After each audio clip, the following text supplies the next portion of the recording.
Damn, Dame, you tweaking on the beat. Smoking on the finest exotic. Better, yeah, knock it off. Call come through for the bag, they drop it off. All right. So we're back with Ceez's Capital Conversations with a very special guest. So today's guest is a master technician and he's an educator who's been around the game for over 4 decades. He spent 32 years coaching at the collegiate level. He's a 3-time CIAA Southern Division champion. He's helped lead a team to the NCAA tournament twice. He's also raised the CIAA banner. And as a hooper, he was also elite as he led the nation in scoring in the 87-88 season, averaging 35 a game at Livingston College. He finished his illustrious career as their all-time leading scorer with 1,800 points and is considered one of the greatest shooters in collegiate history. So the Triple C Pod is very honored to have the new head coach for the TBL Eastern Conference champion, Raleigh Firebirds, Mr. Antonio Davis. Thank you. Well, thank you for having me, and thank you for the introduction. I'm very humbled by the words that you presented there. I've had an opportunity to be around, and as you mentioned, I've been around for a while, approaching 4 decades. So I'm an old dude just hanging in here. So I appreciate the opportunity to be on with you this evening. No problem at all. I really appreciate you, sticking with me through the technical difficulties and everything that we were going through. No problem at all. I really appreciate you being gracious of your time. One of the first things I wanted to ask you is, you, like you were just saying, you're coming up and approaching 4 decades around the game of basketball. So what was it that got you hooked on the game? Well, I've played basketball since I could remember. I'm from a small rural town, Sunbury, North Carolina, which is in Gates County, northeastern North Carolina. Back in those days, growing up in the 60s and 70s, we didn't have all the distractions that young folk have today. So, all we could do was go outside and play. So we played all sports during that time, and basketball just caught on. Felt I was pretty good at all sports, actually, which a lot of guys were in those days. But basketball turned out to be my favorite, and I just kept working at it, and it's got me here. So that's pretty much how it happened, just being out and playing with the guys. That's awesome. So like growing up, when you were like in your teenage years, was there like a specific ball player that you kind of inspired you to kind of build your team around? Wow. Yeah. Well, there were a lot. I tell you, I guess the first I remember, and I don't know if the young folks would remember these guys, but Tiny Archibald. Yes. Was one of my first ones that I can remember that I patted myself by because I liked his versatility. He was actually the first person to lead the NBA in scoring and assists in the same season. So I enjoyed watching him in terms of having the versatility to be able to shoot the ball, score the ball, and assist. After that, hey, Pistol Pete, man. Pistol Pete was my guy. Because I love the showmanship. So I learned, copy all the trick shots and all those things and learn how to entertain while being productive. And I'd say after that, probably my favorite player all time is Magic Johnson, who's actually, for all your listeners, my GOAT. People argue about Jordan and LeBron, but Magic's my GOAT. So those are my favorite. Today's game, I don't know. I'm not a big fan of guys today. I like KD. I think he can score the ball. Anthony Edwards coming up seems to have some dog in him. Yeah. So I like him. I'm interested to see where his career goes.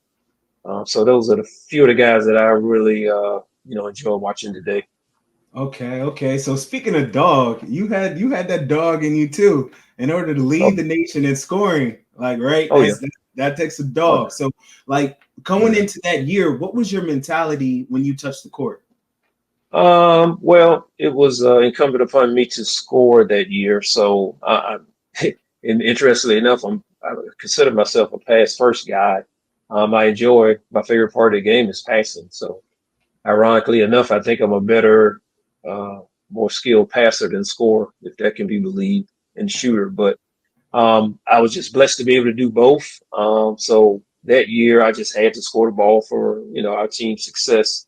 I still prided myself in being efficient. Mhm. I didn't take a lot of shots. I think probably I only had one game, probably in my career, that I took at least 30 shots. More times than not, I probably averaged about 18, 17, 18 shots a game. Only a few times over 20 shots, actually. Wow. So I prided myself in being efficient. Yeah, I did see that you were a 50-50-90 guy. So, Oh, you yeah. know, I don't like tooting my horn. I'm a very humble dude, but Um, I'm the only one. I'm one of one. There's yeah, no one that's ever done that. right. So um, I'm one of those hidden figures. If people don't really understand and know about those things, sometimes people come out or in any genre, and people really don't know these things. So I am a living hidden figure. The only 50-50-90 guy in basketball history. Right. Right. Yeah. And when I And when I first met you yeah. a couple of weeks back, Yeah. I was you always came off as humble. You didn't want to talk about that and everything like that. And I was like, no, No, we're no, going to talk no. about That's that. not Like my thing. Yeah. that, Because but it definitely the gold standard everybody talks about is 40-50-90. okay. You know, that's what, and there's only been a handful of guys who've ever done that. Yeah. So I'm very proud. And there's only a few guys that have done the 50-40-90 in one season. Not only was I a 50-50-90 guy, I was a 50-50-90 for the career, Mm-hmm. not a season. Right. Yeah, so that's pretty remarkable. I don't think that'll ever be touched. Yeah. So I'm very proud to be. It's not a lot of people that can walk around on the face of the earth and say they're one of one, and I can say that. Legendary, right? So that's definitely Yeah, one of the yeah. reasons why I wanted to have you on is just because Well, I appreciate that.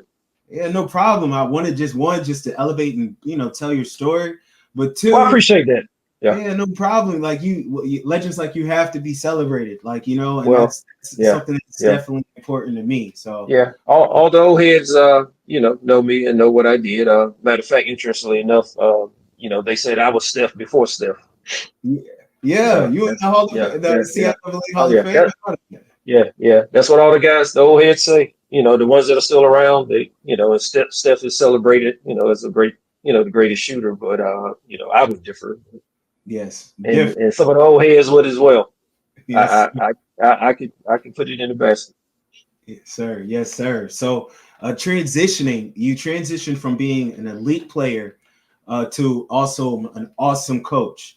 Oh How, yeah, where was one of the, who were some of the coaches you kind of modeled and, or coaches that you wow.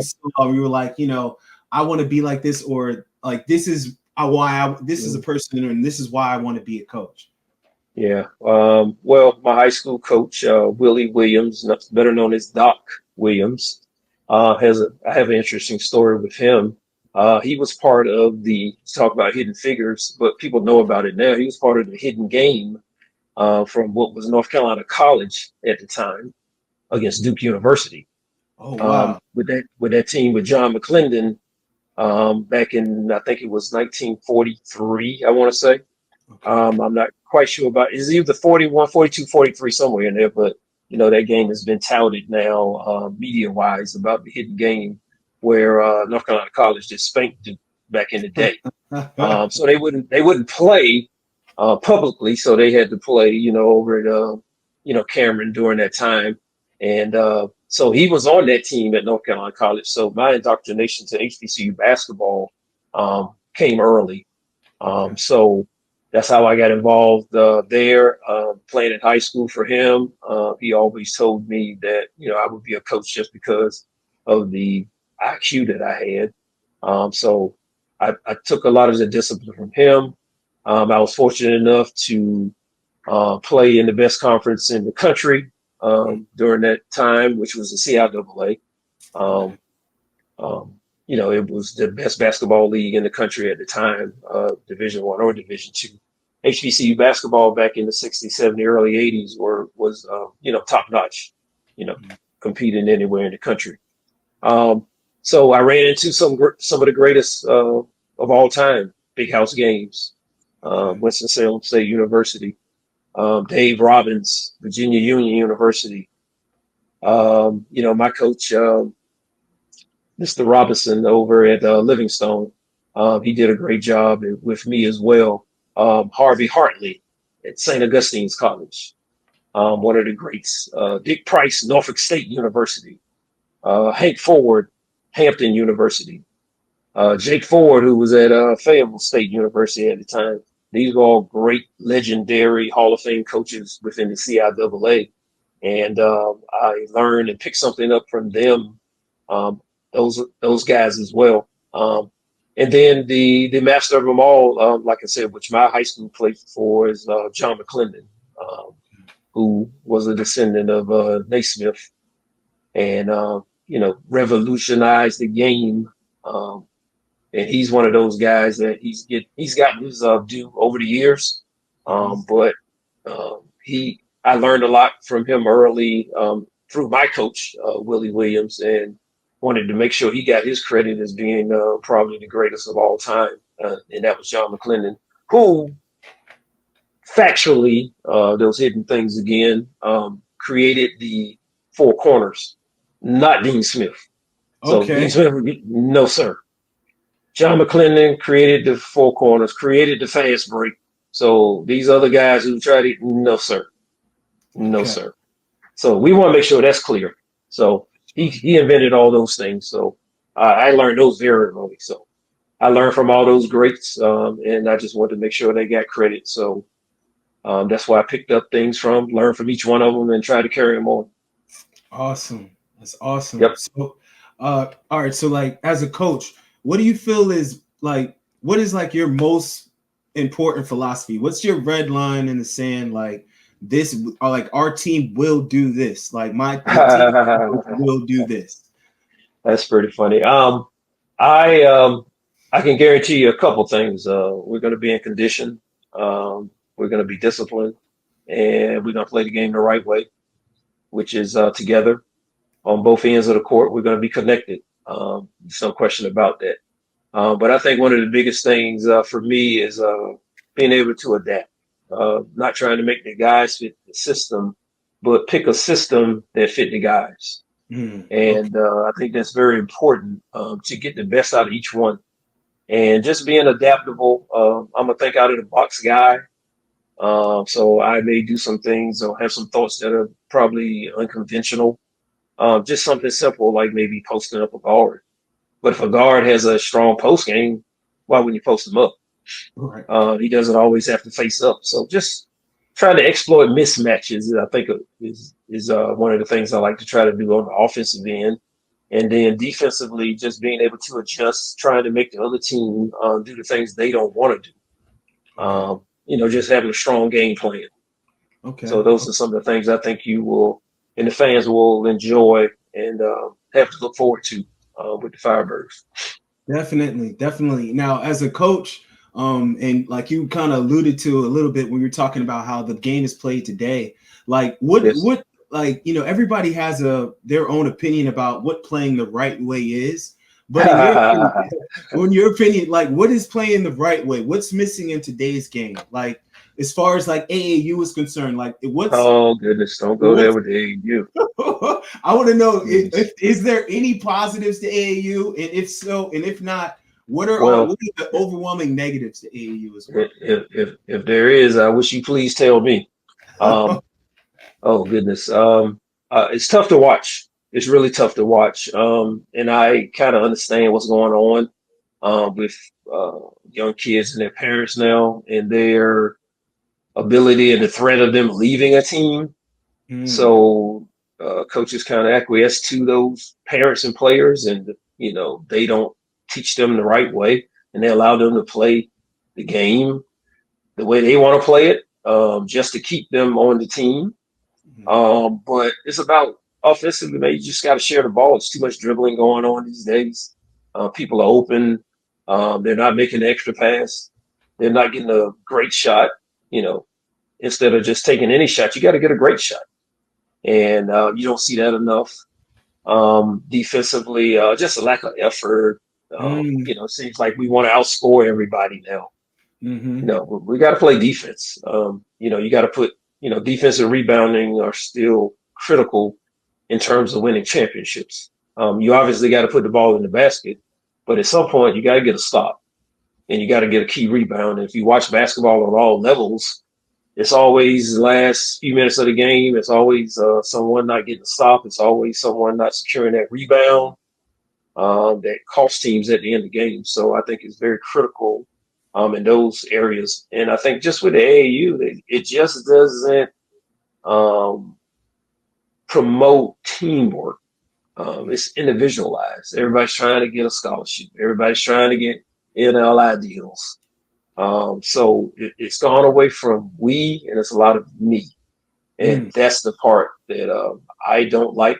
And quite frankly, won't tolerate in terms of the way we're going to play the game. We're going to play it together. And it's I'm non-negotiable on those things. Okay. We're going to play the right way, which is sharing on both ends. And we're going to play hard. And then we let the chips fall where they may. Definitely. So the Firebirds were one step away from the TBL. Oh man, great team. Yes. One of our best teams ever. So what is something that we can do what do you think we can do to reach that holy grail, to make that final step and get to where we need to be? Oh yeah. I watched some games towards the end of the year, and hey, the guys are great. I love them. I love what they have. We're certainly going to add some pieces, but they're right there. I thought one of the things that like I said, we're going to work on is being efficient, particularly in the game situations. So we're going to work very diligently on game scenarios. For instance, if you're up 8 with 5 minutes left, then you got to have a great shot selection. You just can't come down and shoot any shot at any time, depending on time, score, and game situations. So just working on those kinds of things, talking about those things with the guys, demonstrating those things, watching film, which I think is going to be very critical for us. So, we're going to get those things in, learn how to be efficient based on time and score, and then just be fundamentally sound. But other teams can play. No question about it. The champions were great, and but we're going after them. I can tell you that. Yes, sir. So, what type of what type of play style do you want to like? I know you want us to play connected. Oh yeah, and everything like that. Are we more of a fast-paced team? Do you think we should be more of a half-court offense? Like what kind of play style do you think we should with that? We're going to get up and down the court, no question. The guys are very good at it. We're going to get up and down the court. But again, we got to talk about options, what we're going to look for based on who we're playing. So we're going to get up and down the court. We're going to be fast-paced, but we're going to be disciplined within our fast pace and make good decisions. So those are the things we're going to work on. Now, when you get to, the, Final Four championship round, at some point it turns half court. So you're going to have some versatility, and you're going to have to be able to run something, and you're going to have to be able to get a stop.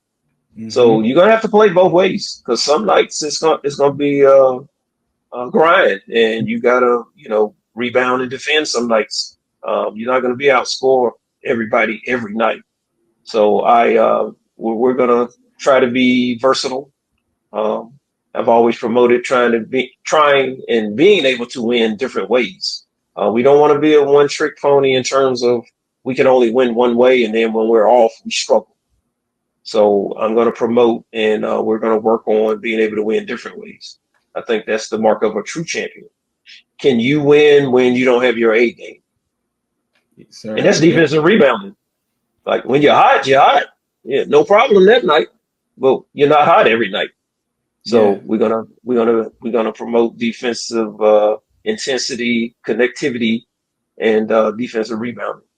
Definitely. Absolutely. Okay, that's awesome. And so one thing that I really know about you is that the community matters with you. Well as like everywhere that you've been, you've really harped on, like everywhere you've been, the teams have improved. but not just on the court, but also in the classroom, right? So, Oh, absolutely. what are some like initiatives or things that you want to get behind out in the community now that you're the general in charge of Raleigh's? Oh, yeah. Well, absolutely, absolutely. We're going to get out. The Firebirds, Wade, and the contingency, have done a great job thus far. I'm just going to jump in and try to lend my hand and do what I can to increase the visibility, of the Firebirds. Lend my name and likeness out, and we're going to work as a team, and we're going to get the community involved with us. We're going to get out and do the things we have to do in the community and let them know that that's what we're about as an organization. Community first, family first, and the community is our family. So we're going to go out, speak where we need to speak, meet with people we need to meet with, get everybody involved, let them know this is your team, this is your city. We have professional basketball here. Mm-hmm. Your team, one unit, we're all one. So we're going to get that message out. We're excited. We're going to get folks excited, no doubt about it. And that's what I'm bringing to the table, man. That passion and love and excitement for Firebirds basketball. Yes, sir. And we are super excited to have you. Like one thing I do want to ask you is how can the RDU and the Firebird family support you? What can we do to help you and help the Firebirds along the way? Hey, we just need the community to get out and support us. Hey, let's get those season tickets. Let's get some sponsorships going locally. This is your team. We are the Firebirds. We are Raleigh, North Carolina. We're going to be the top team in the country. No question about it. So we want you guys to be proud. We're going to make you proud, and we're proud to be a part of this community. Yes, sir. Yes, sir. So, Mr. Davis, Coach Davis, that's all I really have for you today. Oh, goodness, man. I'm humble. Yeah, I really appreciate you taking out the time and everything and bearing with me and everything. So I do want to, thank you again for coming through and definitely going to be supporting you full force. 100%. Thank you very much. Anything that you need, I got you. No worries at all. We appreciate you very much. And I'm available anytime. Yes, sir. Whatever you need. Thank you. I really appreciate that. So I'm going to go ahead and close this out. This has been Ceez's Capital Conversations. I'm with the great Antonio Davis, the new head coach of the Raleigh Firebirds. Yes, sir. Got to tell the truth. Oh, man. Oh, goodness. Yes, sir. For sure. Humbled and blessed. Oh, yeah. Yes, sir. Well, you have a great night, sir. I'll talk to you later. Thank you very much. And thank you, fans, for listening. Yes, sir. All right. Peace. All right. Thank you. Damn, Dame, you tweaking on the beat. Smoking on the finest exotic.